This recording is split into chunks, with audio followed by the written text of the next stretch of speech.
औज़ुबिल्लाहिमिनश्शैतानिर्रजीम बिस्मिल्लाहिर्रहमानिर्रहीम। अस्सलामुअलैकुम everyone, it's me Rimal Ashraf and welcome back to my YouTube channel named as mathematics teacher. आज जो है वो हम लोगों का जो फर्स्ट यूनिट था वो कंप्लीट हो गया। तो आज हम लोगों ने अब सेकंड यूनिट स्टार्ट करना है जो कि है लॉगरिथम्स। अब क्योंकि यूनिट नंबर 2 स्टार्ट करने से पहले जैसे हम लोगों ने यूनिट नंबर 1 स्टार्ट किया था तो हम लोगों ने उसमें पहले यूनिट नंबर 1 का इंट्रोडक्शन लिया था। आज हम लोग यूनिट नंबर 2 स्टार्ट करने लगे हैं, तो इससे पहले भी मैं यूनिट नंबर 2 का आपको लिटिल बिट इंट्रोडक्शन देना चाहूँगी जिसमें हम लोग कुछ चीज़ों को जो है वो डिस्कस करेंगे। तो सबसे पहले बात आ जाती है, जो मैंने कुछ क्वेश्चन जो हैं वो आप लोगों के लिए मैंने लिखे हुए हैं इस चैप्टर में। हम लोगों ने क्योंकि कि अभी मैं सिर्फ और सिर्फ लॉगरिथम्स का जो है वो लिटिल बिट इंट्रोडक्शन देना चाह रही हूँ, जिसमें हमारे पास कुछ क्वेश्चंस है। जिसमें फर्स्ट क्वेश्चन है what is logarithm, what is scientific notation, what is a into 10 raised power n, where ये जो भी है ये सारा कुछ अभी मैं आपको ग्रेजुअली बताती हूँ। तो सबसे पहले हमारा फर्स्ट क्वेश्चन है व्हाट इज़ लॉगरिथम।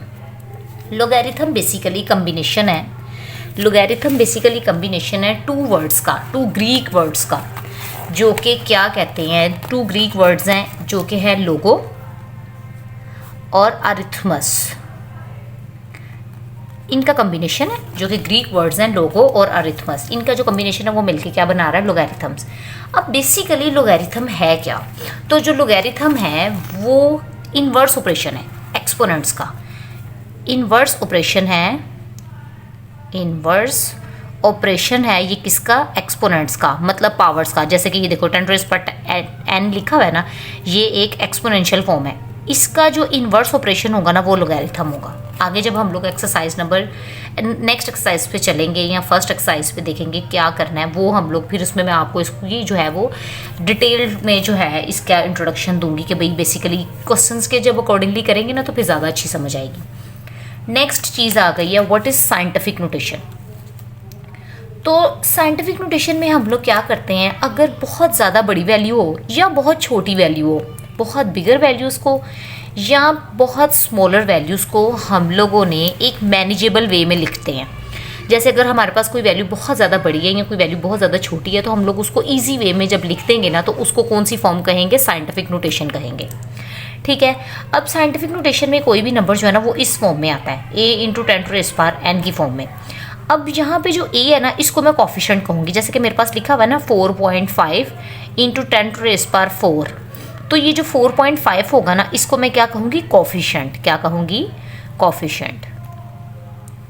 और ये जो a होता है ना, a की वैल्यू 1 या 1 से बिगर होती है और 10 या 10 से क्या आ सकती है, स्मॉलर आ सकती है। ठीक है।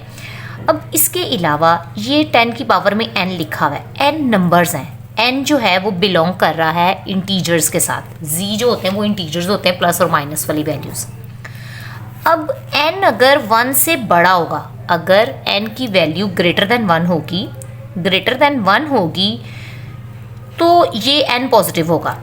और अगर हमारे पास जो वैल्यूज़ हैं वो लेस देन 1 होंगी तो जो n होगा वो क्या आएगा, माइनस में आएगा। जैसे अब देखो 10 raised power -1 है, n की वैल्यू 10 raised power -1 है तो ये नेगेटिव आ गई है।